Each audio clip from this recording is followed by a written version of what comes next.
नमस्ते दोस्तों, आज हम बात करेंगे बेटे ने किया मां को अपनाने से इनकार बनी हुई सत्य घटना।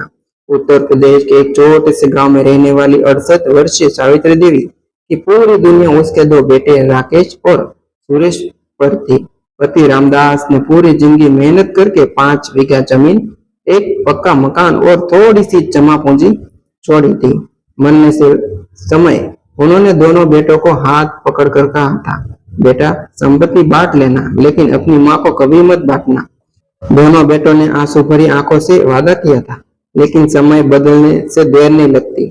13वीं के बाद ही घर में बंटवारे की बात शुरू हो गई थी। पहले धीरे धीरे चर्चा हुई, फिर बहस, फिर झगड़ा और फिर आखिरकार मामला पंचायत तक पहुंच गया। गांव के बुजुर्ग की मौजूदगी में जमीन बंटवारा हो गई। मकान को भी 2 हिस्से में बांट दिया। अलमारी, बर्तन, ट्रैक्टर, गाय भैंस सबका हिसाब हो गया। सब कुछ बट गया था। तो पंचायत के मुखिया ने पूछा, अब सावित्री देवी कहाँ रहेंगी? यह सुनते ही पूरा आंगन में सन्नाटा छा गया। राकेश बोला, मेरे घर में पहले से ही जगह कम है। सुरेश बोला, मेरे बच्चों की पढ़ाई है, मैं नहीं रख सकता। सावित्री देवी ने दोनों बेटे की ओर देखा। जिन बच्चों को गोद में खिलाया था, आज वही नजर चुरा रहे थे। मुखिया ने कहा, अरे यह तुम्हारी माँ है। लेकिन दोनों बेटे चुप रहे। आखिरकार राकेश ने कठोर शब्द में कहा, जिसे रखना हो रखे, मैं नहीं रखूंगा। यह सुनकर सावित्री देवी की आंखों से आंसू बह निकले। उस रात उन्होंने बिना कुछ खाए घर छोड़ दिया। गांव के बाहर पुराने मंदिर के बरामदे में बैठकर उन्होंने पूरी रात भगवान से सिर्फ एक ही सवाल किया, क्या माँ की कीमत घर के सामान से भी कम होती है? अगली सुबह एक स्कूल के शिक्षक अभिषेक मंदिर आए। उन्होंने वृद्ध को उदास देखा और कारण पूछा। सावित्री देवी ने पूरी कहानी सुना दी। अभिषेक की आंख भी भर आई थी। उन्होंने अपनी पत्नी से बात की और सावित्री देवी को अपने घर ले आए। धीरे धीरे वह घर की दादी बन गई। बच्चों को कहानियां सुनाती, तुलसी में पानी डालती और सबके लिए दुआ करती। उधर दोनों बेटों के बीच संपत्ति को लेकर नए झगड़े शुरू हो गए थे। एक दिन खेत की मेड़ को लेकर मारपीट हो गई। मामला थाने तक पहुंच गया। वकील के चक्कर, कोर्ट के खर्चे और आपसी दुश्मन ने दोनों भाइयों को आर्थिक हालात खराब कर दिए थे। इधर सावित्री देवी बिना किसी शिकायत के नए परिवार के साथ खुश रहने लगी थी। नए परिवार के साथ बहुत खुश रहने लगी थी।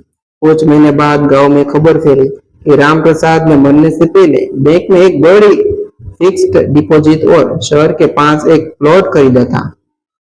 उसकी जानकारी किसी को नहीं थी। बैंक के नियम के अनुसार अंतिम नामस्तिक व्यक्ति सिर्फ सावित्री देवी ही थी। यह सुनते ही दोनों बेटे दौड़े हुए माँ के पास पहुंचे। राकेश ने उनके पैर पकड़ लिए। सुरेश रोते हुए बोला, माँ हमें माफ कर दो, घर चलो। सावित्री देवी सब समझ चुकी थी।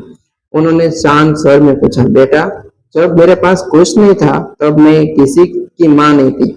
दोनों के पास अब कोई जवाब नहीं था। सावित्री देवी ने कहा, आज तुम्हें मेरी माँ नहीं बल्कि मेरी संपत्ति चाहिए। दोनों ने शर्म से सिर झुकाए बैठे थे। कुछ दिन बाद सावित्री देवी ने बड़ा फैसला लिया। उन्होंने बैंक की रकम और प्लॉट बेचकर गांव में एक वृद्ध सेवा संस्था बनाने का निश्चय किया, जहां उन माता पिताओं को सहारा मिले जिन्हें अपने ही बच्चे छोड़कर चले चुके थे। गांव वालों ने उनका साथ दिया। कुछ महीने में ममता आश्रम बनकर तैयार हो गया। उद्घाटन के दिन पूरे गांव की आंखें नर्म थी। मुख्य अतिथि के रूप में जिला अधिकारी आए। उन्होंने मंच से कहा, जिस माँ को उसके बेटे ने ठुकरा दिया था, उसी माँ ने पूरे समाज को अपना परिवार बना लिया। तालियां की गड़गड़ाहट से पूरा माहौल गूंज उठा। राकेश और सुरेश भी भीड़ में खड़े हुए थे। उनकी आंखों में पछतावे के आंसू थे। कार्यक्रम समाप्त होने के बाद दोनों ने माँ के चरण में गिर पड़े। माँ हमें माफ कर दो, हमें एक मौका और दे दो। सावित्री देवी ने दोनों के सिर पर हाथ रखा और कहा, मैंने तुम्हें माफ कर दिया, लेकिन याद रखना, माता पिता का सम्मान उनकी संपत्ति देखकर नहीं, उनके त्याग को देखकर करना चाहिए। उस दिन पहली बार दोनों बेटों को समझ में आया था कि सबसे बड़ी दौलत जमीन या पैसा नहीं बल्कि माँ का आशीर्वाद होता है। उन्होंने वृद्ध सेवा संसद में हर महीने सेवा करने का संकल्प लिया। वह बुजुर्गों के लिए भोजन, दवाई और समय देने लगे। धीरे धीरे गांव के लोगों सोच भी बदलने लगी। जब भी वो किसी के घर में बंटवारे की बात होती है तो लोग सावित्री देवी की कहानी याद करते हैं और कहते हैं घर बांट लेना लेकिन माँ बाप को कभी मत बांटना। दोस्तों, यह स्टोरी हमें संदेश देती है कि धन दौलत इंसान को अमीर बना सकता है लेकिन माता पिता का सम्मान ही उसकी सच्चा इंसान बनाता है।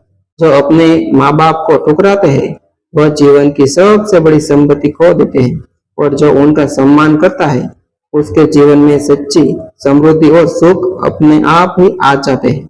दोस्तों, यह घटना सत्य घटना पर आधारित है। स्टोरी में सभी पात्र काल्पनिक है। हमने सभी किरदार हर जगह को बदल कर रखा है। तो ऐसी न्यू वीडियो सुनने और देखने के लिए हमारे चैनल को सब्सक्राइब जरूर करें। मिलते हैं न्यू स्टोरी के साथ, न्यू वीडियो के साथ।